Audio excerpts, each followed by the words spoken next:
Hi, it's Steve. Today we'd like to show you how to change the handle on your front load washer. It's a really easy job. Let me show you how we do it. Now to do this repair, if the old handle or portions of it are still attached to your door, we simply need to remove the 2 screws that are securing it. Normally there are a number 20 Torx head screw.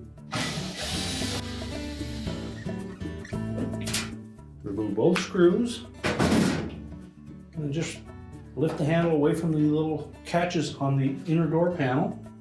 Discard the old handle.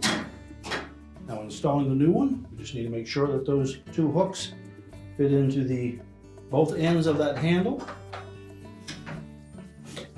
It should lay flush against the perimeter of the outer door panel.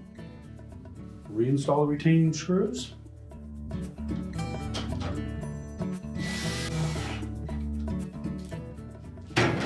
Check the operation of the door.